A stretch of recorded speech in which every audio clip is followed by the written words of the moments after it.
He got. And welcome back. Welcome back to BRP. Are we live? I always do this. I have to make sure that we're live when we're live. Because if we're yeah, we're live. We're live. Because if we're not live, then it's a problem. Especially with y'all means all in the chat. Piece of the chat. Creek. Shouts to my brother fam. Shouts to DDM in the building. We live. Creek, we're going to get to that question in a second. That's going to be the conversation that we have at the top of this show. Who's WrestleMania ready? Yeah, actually, in the chat, I want to know, this is going to be the question for the chat currently. It's going to be the conversation we got going on. Who's going to Philly for WrestleMania week, WrestleMania 40 week? And if you're going to Philly, how ready are you right now for Philly? And I'm talking clothes, I'm talking mentally, all that. How ready are you for Philly right now? Brother Fam said not at all. I'm not. I don't know. I'm ready. I don't know. How long does it take? When you think you're getting ready week? Wait. I'm sorry. DDM, what your shirt say?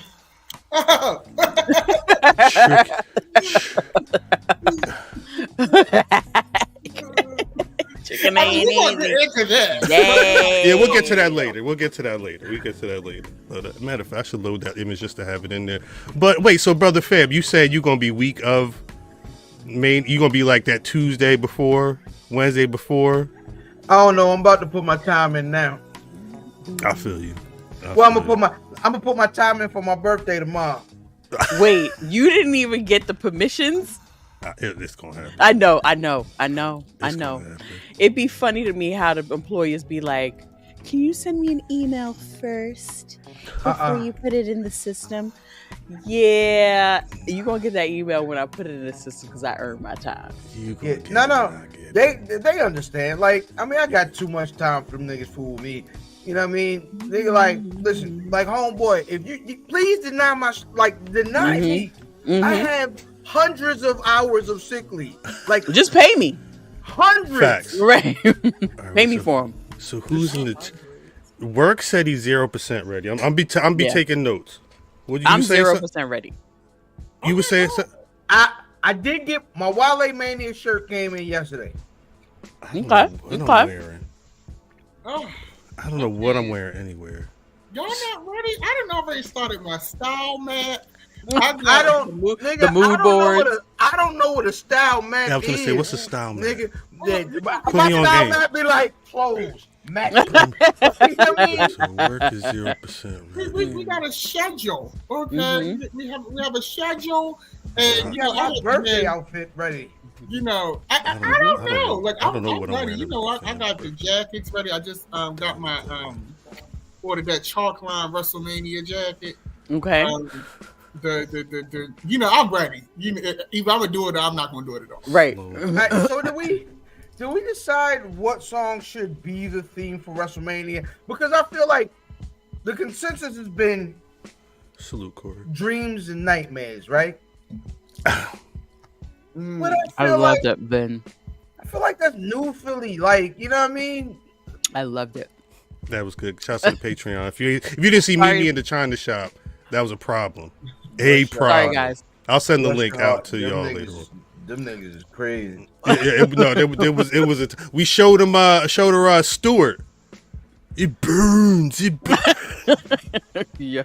I'm sorry. No, I'm sorry. I don't know how they find these things, but that's mighty. Okay. Let's go around it. Hold on. What's going on around the table? So DDM got his jackets. I got. I'm ready. I got my WrestleMania varsity jacket, my WrestleMania Fanimation jacket, my WrestleMania hoodie, my Bianca jacket, getting done right now. I got another jacket that I didn't tell y'all because I don't want these whores to be copying me. And then the next thing you know, I'm not original because another bitch got my shit on. Right. That's right. Speaking of which, for what I paid for this shirt from the good folks over at where I'll get my clothes from. If another nigga got my rugby on, I am fighting. So I want y'all to know. Hey, y'all see him? If you do, because y'all gonna see me before we get in there. If another nigga, just understand we fighting tonight. Send me a picture just so I know, because I don't want to be that nigga that we fight. Not saying I own that rugby at all, but I just want to make sure. But yeah, it's like 75% chance that y'all, because y'all rugby dudes, that's what y'all do. I almost look like a twin at a holiday party, like the last Complex holiday party I went to, and I was pissed. If I was wearing like a plain, like a, you know what I mean, single stripe, or no. If you have this one on, we fighting. You better watch out, Rock. You heard what he said. He said, "You want a couple knuckle sandwiches?" But I feel like, you know, I mean, it's wrestling again. Unless you're getting customs or something like that, somebody gonna hang your stuff on, especially if you got on merch. Yeah. Oh no. It's not giving merch. I don't like wearing I don't like wearing stuff I know somebody, unless it's BRP. And I told people last year, if you go into Philly, if you're going to be at WrestleMania, you're going to be at Wally Manias, wherever you going for the culture, please bring your I see Jay when I was watching that Ashe earlier, and I saw J-Bo in the black Rasslin hoodie clapping it up when Darius Prime was going to the ring. Right. I mean, it almost a tear in, no, it's not that deep, but it's always dope to see. And for real, like, represent, that's what it's for. You know. But shouts to Cody Dre. Cody Dre about to get a backiotomy later on. No, I'm just kidding. Well, all right, so actually this is a total derail. So I don't know if there was a report on the dirt sheet saying that Undertaker be feeling away, like he want to go back in the ring, because every time he be watching wrestling events, he be feeling like he wants to get back in the ring. And I quote tweeted it, and I just said, no. And Cody Dre going to respond to me, talk about we back. And I said, that motherfucker going to need to get a backiotomy. Like, what match is Undertaker going to be doing? Who's he going to be wrestling that's going to make sense right now? Hey, let Undertaker bring back the cinematic match from Cody. But I thought the Boneyard match would have been enough, right? Like he got the ride the motorcycle. Boneyard to Electric Boogaloo, nigga. Against who? Who? It's going to be Austin Theory? Nah, he's gonna go to AEW. It's gonna be him and Luchasaurus. Oh my god! And Adam Copeland. He can't be. What's his name going? Wait. What is Mark Calloway's name when he goes to AEW? Dead Man. Mark Calloway. He's Dead Man. Dead Man. DEDMAN. Just so there's no. DID. Like I said, Dead Man. Dead Man. He's from Merlin. Dead Man, nigga. Dead Man, nigga. You better not say nigga. I know. Yo, seeing Boneyard to Electric Boogaloo in print is very funny. Is that the name? Is this the name of the episode? Is this the name of the episode? God damn, that's early. Shouts out to people that don't listen to the cold open, so they don't know when what the title is sometimes. Because I promise this people go straight to the intro. And they won't know why this shit is called the Electric Boogaloo. He'll probably be Mean Mark, the Dead Man, or something. Mark the Mortician. Mark the Mortician. Mark the Mortician is good. Mark the Mortician. I like that. Gravedigger is probably a good one as well. Yeah, I don't want to see this man wrestle. Yeah. You said what? Yeah. That's a rap group, though. Gravedigger. Yes. 6 nigga, 6 feet deep. Yeah, that's RZA. Don't make me. That's the RZA.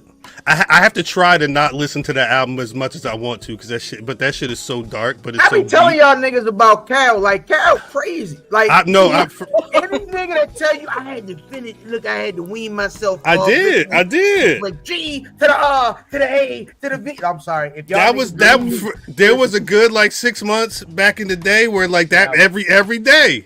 2 cups of blood. Yeah, that shit was hard though. It was the RZA and Prince Paul. What I'm gonna do? Not listen to it? Like, shit, this is for me. They made that for me. Yeah. Clearly. Gravedigger, nigga, 6 feet deep. Yeah. Listen. Me and Didi, I'm like, I mean, He brought I see, guess. but keep in mind, you brought this up, DDM. That sometimes I will be driving the car and I'll take that exit, and that's where we go. And this was you. Well, just because I thought I knew it was a rap group. I didn't know it was going to go. Well, I know, noted. This may be the wrong podcast to mention that Gravediggers was a rap group, because we could. What time is what it? if Undertaker came in on Gravedigger the monster truck? He would. I think he would have to. I think Undertaker in AEW would probably roll through one of those big circles in Gravedigger down the ramp. You know who would be his manager, right? Who? I can't say. Never mind. Damn, that's a super self-center. You can't say. He said you can't say none of that. He would be fighting. Like my dad. I'm sorry. He would be wrestling Adam Copeland. It would be the dead man versus Adam Copeland. Y'all ready for that? Yo, You be asking the craziest questions, Cal. no, it's him and literally. Luchasaurus. I'm trying to tell you, Lucha. Mimi, What? we are like literally 24 hours after Sasha Banks done finally showed up and shocked the world, right? How many months after Edge finally made his way down there to wrestle his old friend? It's not like it could happen. It could happen very quickly. He just has to ditch that one. He has to ditch that one contract, right? He almost did. He did? You don't remember? The Undertaker? I'd have to go back and check the year. Somebody in the chat, let me know. But there was a point where Undertaker's contract, there was a contract situation where he was not re-signing. And what Undertaker started doing was, I'm going to go to StarCast and I'm going to do these podcasts. He canceled StarCast at the last minute. Remember what he did? He put his booking info in the bio and it had nothing to do with WWE. And he canceled that. And then not too long after, they said, oh, Undertaker is locked in for X amount of years with this Legends deal. It's the first of its kind. He's going to be doing these shows and all that stuff. Because they knew the money. This was... I got to check. Was it recent? It was within the last 5-6 years, maybe. Let me check. Oh wow! How did I miss that? But that was Ray Lewis. That was Ray Lewis talking about he was going to go to the Cowboys. It was positioning. It wasn't never going to really happen. I don't think. See the Undertaker in another company. That's just popping. It's just weird, right? It's weird. Which I thought yesterday would be the ultimate weird situation, and it would never happen. I said it would. She ain't going there. No. And here I am eating crow. This one? We'll get to that. Yes. We'll get to that. But we ahead of ourselves. But like, you know better to never say never. Hey, actually. Wait, what I'm going to say. It's not that I'm saying never say never. I just didn't think it would happen now. Hold up. I didn't think it was going to happen now. 5 years ago, Sports Illustrated reports why The Undertaker and Kurt Angle dropped out of AEW adjacent StarCast 2. I bet you Conrad's still pissed. Conrad is probably still pissed. Let's see what they said. That's his show? It was. Yeah. I think it is still. It was the convention that they would throw before Double or Nothing. I don't know if they still do the thing. He was officially booked and the deposit was made before an announcement was made on February 14th for a StarCast meet and greet. I think that's WWE were the ones that were not happy. That's where the war started, son. Hey, wait a goddamn minute now. It's certain people that no matter what, that WWE is just going to not have them over there. I think exactly. It says a lot. Undertaker is a flagship WWE talent. Yeah. They just cannot have him over there. That's just the reality. I think that was the reality. I think if this whole situation happened now, post Undertaker's manager in my vision, if this all takes place now, I think they let him go. Now, I don't think TKO cares about he's like a son to me or none of that stuff. I think he'd be like, oh, all right, go ahead, hold on. I don't know. Also, I mean, there's also, they may not care, but there's also a certain level of brand stability and brand recognition.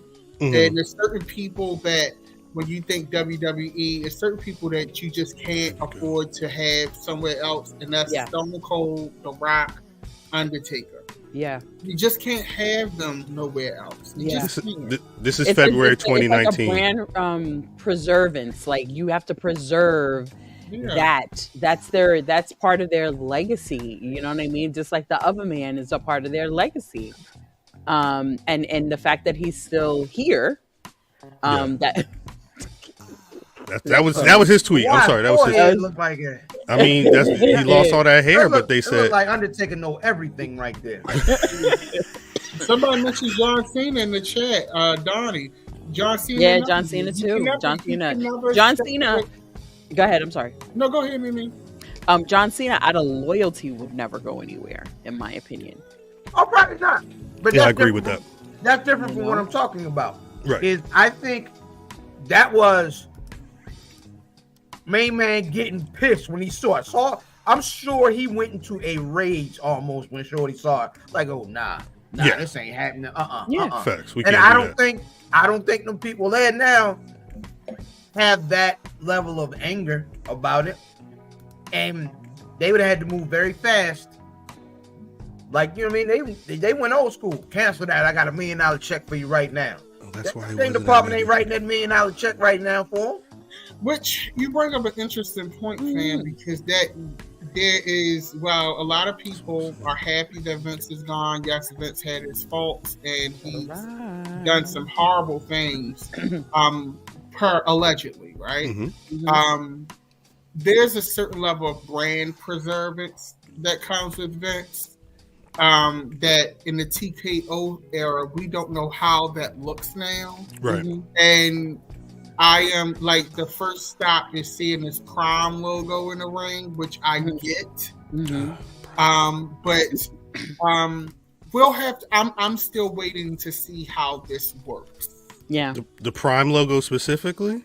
Yeah. No, just how TKO handles everything. Well, I mean, this is a good example of it, though, right? I mean, this is they announced this on Friday of last week. We are all over the place in the cold open, and I'm fine with it because we got a lot to talk about in the show. They announced this on Friday, and then days later they announced that SummerSlam was going to be in Cleveland. So I like, those are the type of plays that I see TKO doing a lot. The question for me is, like, I'm assuming Prime going to be in the ring until SummerSlam. After that, is it going to be Slim Jim? Is it like what? How are they going to continue to build on that? Because once you get used to Prime being in the ring, it's not going to be nothing to say Corona or whatever be it, because it's going to happen. That's money. I feel like, and Corey, I apologize if you're in the chat, just put it in the chat. I think it was either him or it was either Justin that said that they have a deal with Prime. Well, that was the fun. He got placement in certain matches, and the brand. Is that how it's going to be in specific matches? That's how it's going to work. I forgot what Corey said. They're giving that money right back when BRP is every pay-per-view. Either every pay-per-view or certain paper. Oh yeah. Okay. So what was it? Just okay. Let us know if you can, Corey. It was you, Corey. You're a genius. They giving that goddamn whatever they paying Paul. They're getting right back from the goddamn, but it's going to look so nasty. Like when any kind of moment happens and they're like, oh my gosh, yes, he just did it. He finished the story. Yeah. Brought to you by Prime. Like, right. No, facts, yeah. Bam. Yuck.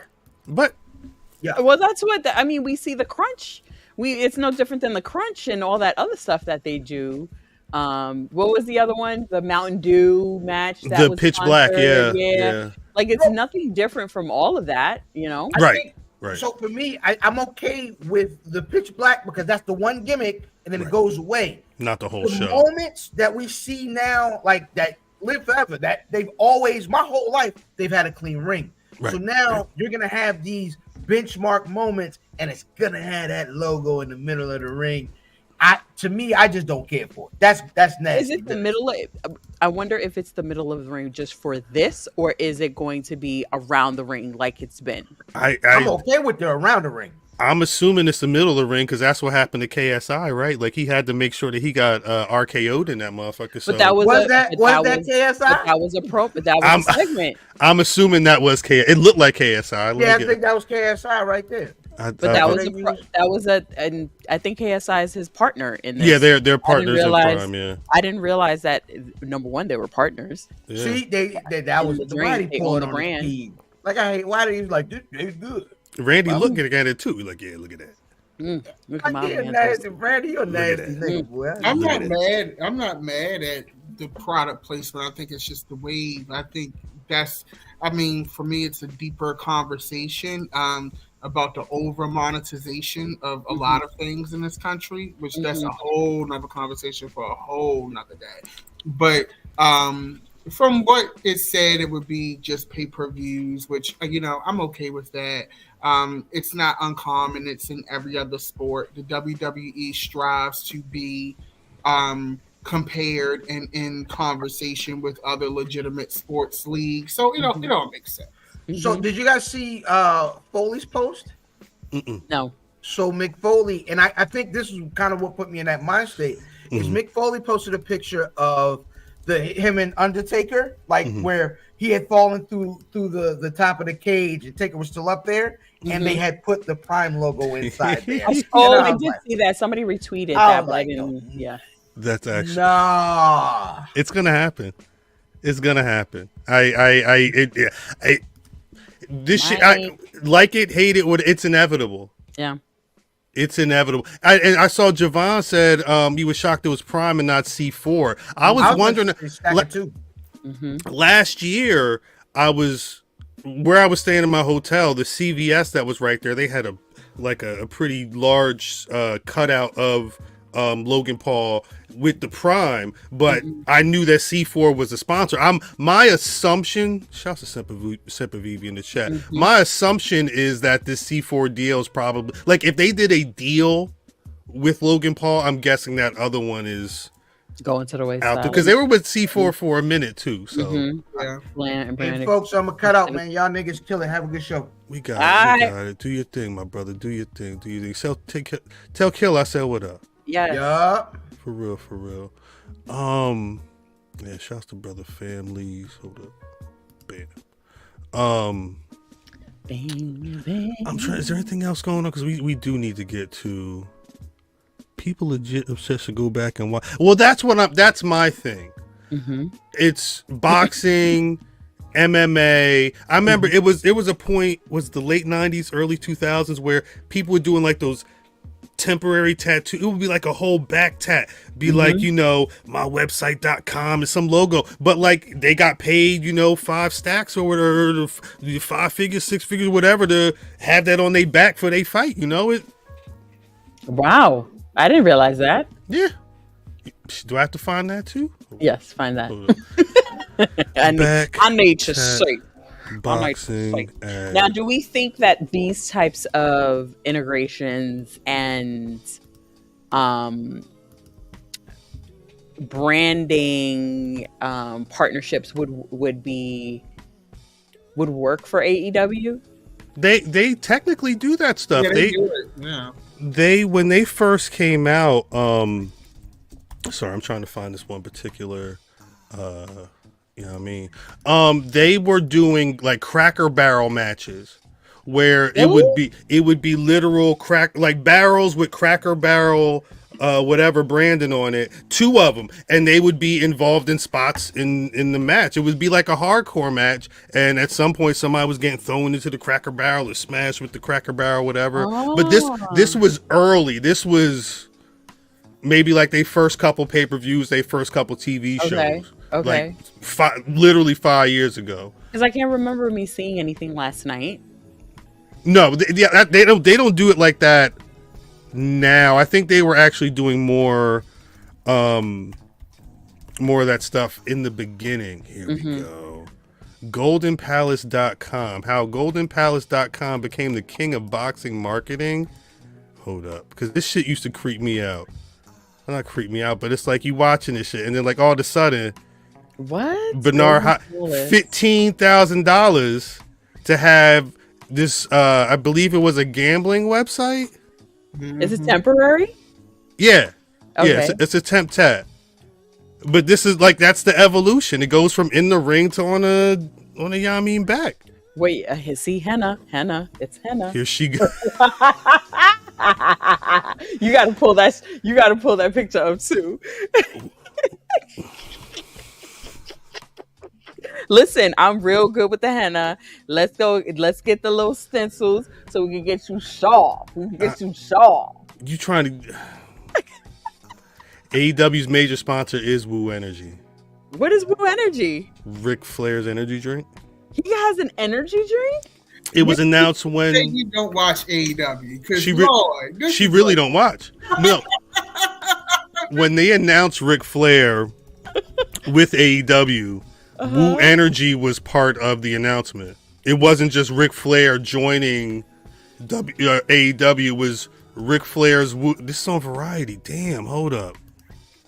And is there such thing as a Woo Wings? Is that true too? Is that a thing? There was that one clip. I hate talking about this man because it's Ric Flair, but he was like wings.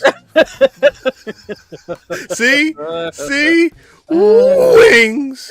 But yeah, Woo Energy becomes official energy drink at AEW.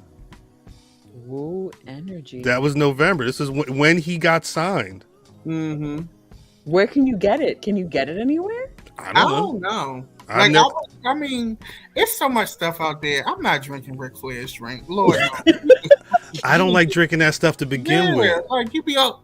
Me too. Yeah. You feeling it like I did try. I tried Prime for work. That's the last time I drank Prime. Honestly, how was it? It was. I've never had it. It wasn't bad.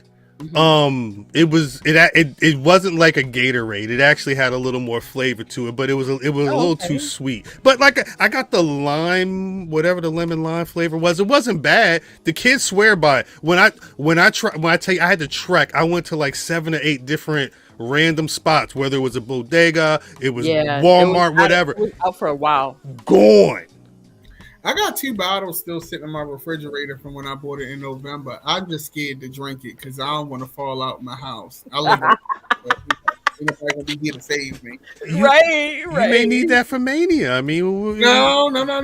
I'm not. It's just I like the bottle. I like the branding. I like the look of it. Everything about it I love. But I'm just not drinking that. You're not drinking. What is that? Cherry Freeze Prime? Yeah, that's what I was like. What is that? What flavor was that? That's. Well. Prime is at Sam's Club. All right.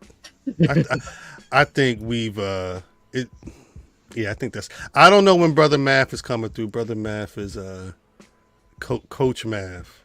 Mm-hmm. Okay. Eddie Hooch. So I think we just gonna start the show because again, like we said earlier, it's morning time. All right, let me turn this off.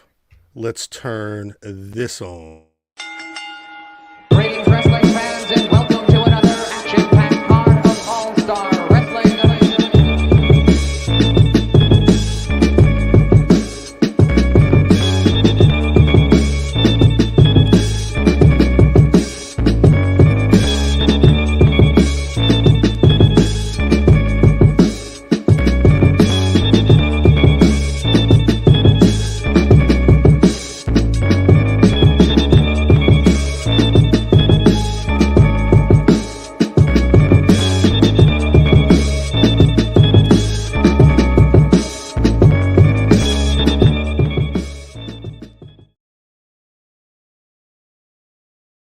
Damn. Kelly Pearson said that the cherry freeze tastes like a bomb pop.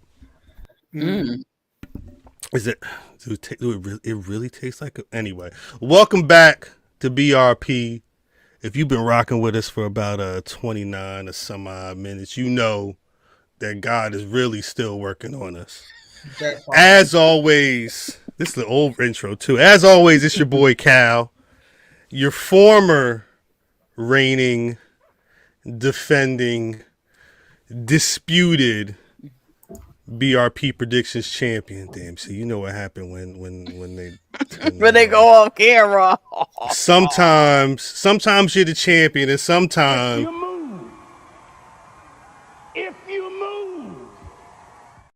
you may just miss out on your title. Mm-hmm. As you can see, look at that, perfect timing indeed. As you can see, the squad is on the line. Mimi, hold up. What am I doing? There we go. Moné.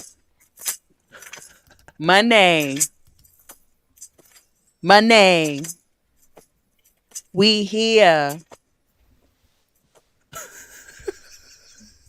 That's it? That's it. That's Champ. it. Yeah, the champ is also here. What's up, y'all? It's DDM, God damn, it's my fault. EST, and BRP. Your reigning champion. Your one and only. How y'all doing? I don't like that EST Oh, talk. man, you don't look cute too. Thanks a lot. I polished it off earlier this week. I appreciate that. You know, you can look at it and everything. I'm gonna keep it in good shape for you. You know, when we meet up for WrestleMania 41, I'll make sure you have it. All right, bet. That's what's up. And also, finally made it to the stage. The inglorious warriors, all Madden of the underground. We could get it cracking if you dumbing out. Jesus, what time is it? Math. Time is it? In my world, police recognize fame. Know a nigga by the walker, how they saying your name. At Math Damon. Damn. That's what's up. Damon. You look kind of Muslim right there. He did. Damon. Final call and being For real. If you had like a white shirt, a little bow tie. Being pie, my brother. Math X. You must repeat and cheat once again. We chief off of the wrong things, my brother. That's a good point. He preaching. He preaching. You hear me? You hear? So I must say, if you want to get the Moné, hey, to change the channel. Wait. Speaking of Moné, I saw that cup you had. I wanted to ask you a question that we was talking about earlier. What you say?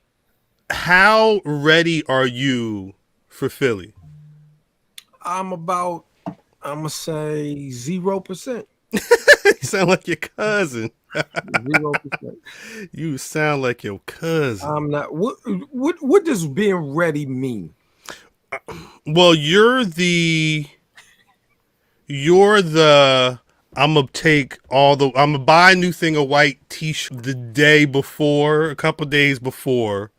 I'm gonna throw a pair of pants and maybe how many pair of shoes you gonna take? One pair of pants. I wear the same pants. Fuck it, I don't care. No, I understand that. My pant rotation ain't crazy. 2 pair of pants. 2 pair of pants. Yeah, whatever could fit in my Target bag. Cool. You bringing these? Yeah, I probably wear them there. I'll probably wear them there. I probably wear them there. You know what I'm saying? Gotta have a pair of airs. I figured that.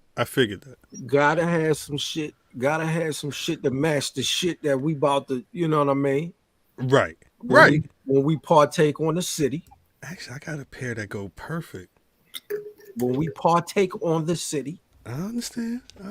So I gotta have something to rock with that. Gotta have something to rock with the rest of the. You know what I mean? The for the cultures.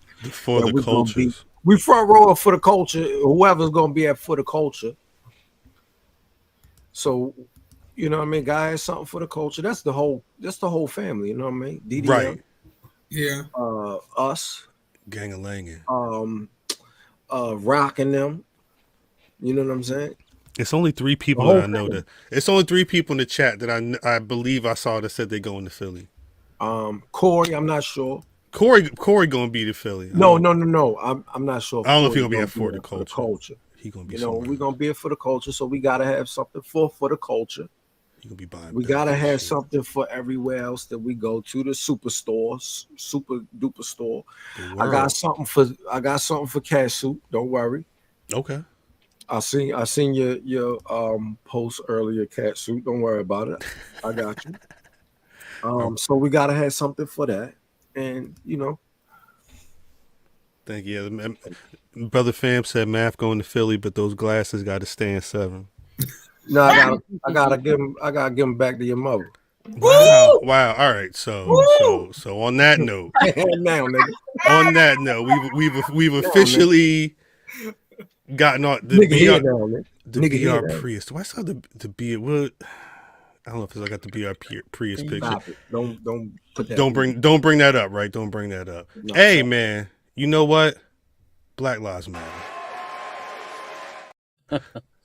This week, wasn't he on our show? What happened? Did he used to be on our show? Who? Okay, so all right. So obviously, when we heard, like, we talked about this weeks ago. Mm-hmm. AEW, Tony Khan said, "Hey, big business gonna be in Boston." They had the dollar signs on the S's. Like, people who pay attention knew what was going on, and I didn't need to know this to know that Mercedes Moné was going to be showing up at AEW Big Business last night. But I heard that there was people on the timeline who were saying that people were shocked on the timeline. Were y'all seeing that? I was still holding out hope that she wasn't showing up. Same. Why?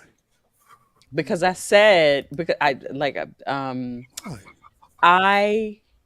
didn't think, like we said in the cold open, there's certain people that won't go outside of WWE for that brand preservation. Mm-hmm. But I also think that there's certain talent that AEW is just not for. And I did not, and I still do not want, I want it to work. And if it doesn't work,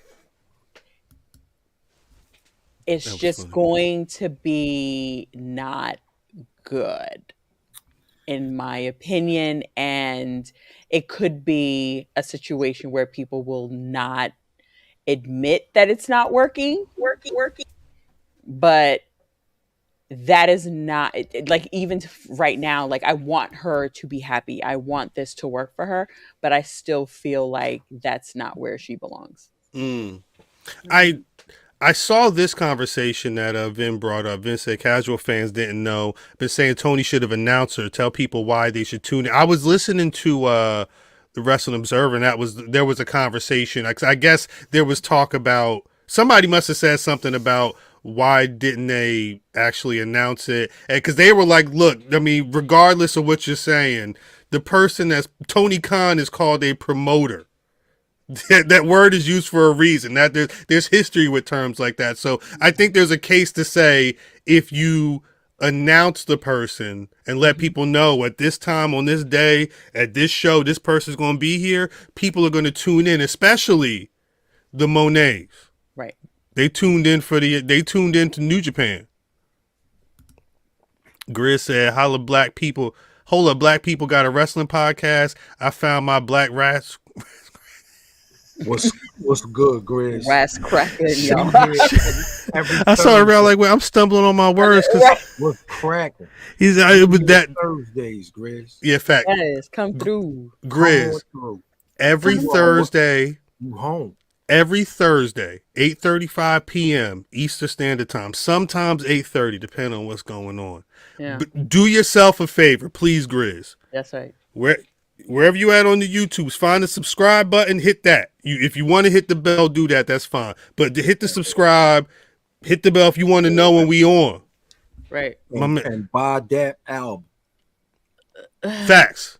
We'll have that. Yeah, I'm gonna be on all streaming services, Bandcamp. Oh yeah, absolutely. What had the link? Up now, Dapper Dan Might check it out. Yeah. I got an album. I got out. What Mimi was saying, I talk about it, Twan. Shall see. I understand that us people being apprehensive about this. Right. We've seen what has transpired with their women's division before. Right.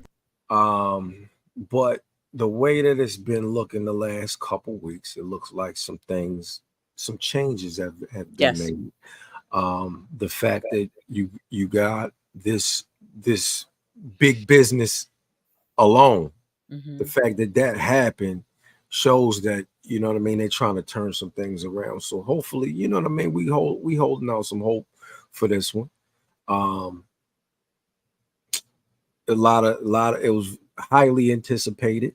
That's what they were looking for. I don't know if the numbers were what they thought they would be, but they were better than what they've been. So again, coupled with them showing a lot more or giving the women more time on television, again, shows that they're trying to turn this around. So hopefully this is a change for the better.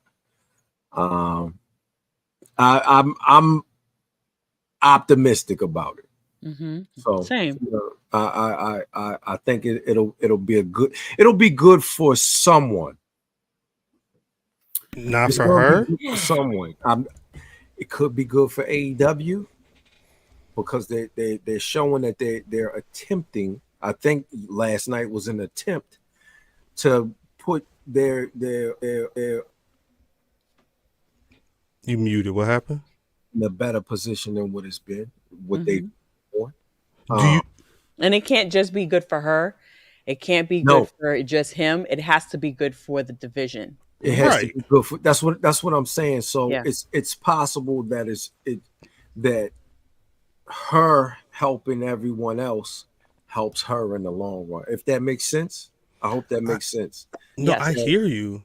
She can help make the other people, regardless of the position that they put her in. Right. Hopefully, it helps her help make other people, which will help her down the line. Down the line. That's right. So that's what she was doing, right? I mean, she went there, not only shouted out Willow Nightingale, we got unfinished business, but she was seen on screen with Rio. She got involved at the end. She damn. What actually cracked me up is the thought was, when were we going to see Mercedes Moné? Because the conversations a lot of people had before, you know, Showtime was, oh, we know Willow Nightingale's having that match. We know that Willow Nightingale was the last person that Mercedes wrestled. Literally, Mercedes' last match, she got injured, you know, during that match with Willow. So the thought was she would be getting involved in some way, shape, or form. But was she going to be announced before then? And it's tough. I mean, I would imagine if you're trying to make AEW, if the thought is you're trying to make AEW mainstream, a lot of people would say you should tell people that this person is going to be on there. But it's par for the course for AEW. But I think here's what I'm going to say. I'm going to kind of challenge that one because I feel like on the Kick Rock podcast, she said she was going there. I feel like on the timeline, I think somebody just said it in here that it was the worst kept secret. It was out there that she was going to go.